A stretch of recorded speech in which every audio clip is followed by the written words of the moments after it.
Whoever stubbornly refuses to accept criticism will suddenly be destroyed beyond recovery.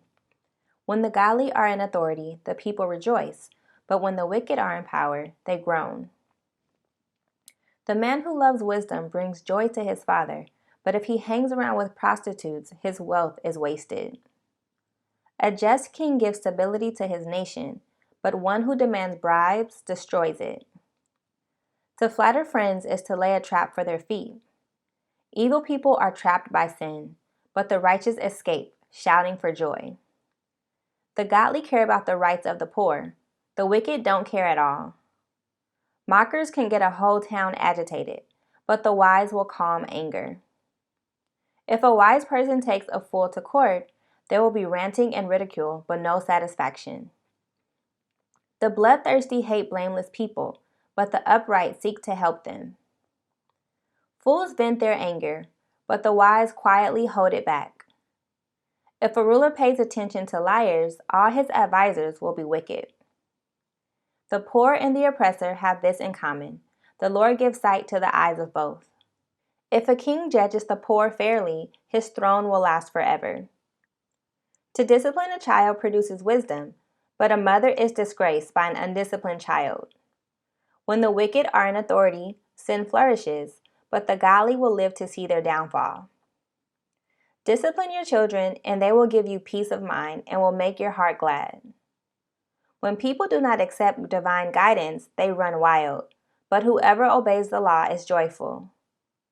Words alone will not discipline a servant. The words may be understood, but they are not heeded. There is more hope for a fool than for someone who speaks without thinking. A servant pampered from childhood will become a rebel. An angry person starts fights. A hot-tempered person commits all kinds of sin. Pride ends in humiliation, but humility brings honor. If you assist a thief, you only hurt yourself. You are sworn to tell the truth, but you dare not testify. Fearing people is a dangerous trap, but trusting the Lord means safety. Many seek the ruler's favor, but justice comes from the Lord. The righteous despise the unjust. The wicked despise the godly. I will now read the commentary for Proverbs chapter 29. Warnings rarely come with countdowns. We can't tell when we've had our last chance to change. When we refuse to consider valid criticism, we leave ourselves open to sudden disaster. The moment we realize that a change is necessary is the best moment to take action. What significant adjustments have been on hold in your life for too long? The Lord gives sight to the eyes of both means that everyone depends on God for sight.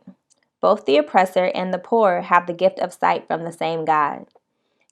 God sees and judges both, and his judgment falls on those whose greed or power drives them to oppress the poor. Parents of young children often worry of disciplining them. They feel like all they do is nag, scold, and punish. When you're tempted to give up and let your children do what they want, or when you wonder if you've ruined every chance for a loving relationship with them, remember that kind, firm correction helps them learn, and learning makes them wise. Consistent, loving discipline will ultimately teach them to discipline themselves. When the wicked are in leadership, sin prevails. In any organization, whether a church, a business, a family, or a government, the climate comes from the top. The people become like their leaders. What kind of climate are you setting for the people you lead? Divine guidance refers to words from God received by prophets. Where there is ignorance or rejection of God, crime and sin run rampant. Public morality depends on the knowledge of God, but it also depends on keeping God's laws. In order for nations and individuals to function well, people must know God's ways and keep his rules. Having God's word means little if we are not obeying it. This proverb is saying that a thief's accomplice may not tell the truth when under oath. Thus, by his participation in the crime and his perjury in the courtroom, he will hurt himself. Further, a witness who refuses to report a crime becomes an accomplice. Fear of people can hamper everything you try to do. In extreme forms, it can make you afraid to leave your home. By contrast, fear of God, which is respect, reverence, and trust, is liberating. Why fear people who can do no eternal harm? Instead, trust God, who can turn the harm intended by others into good for those who trust Him.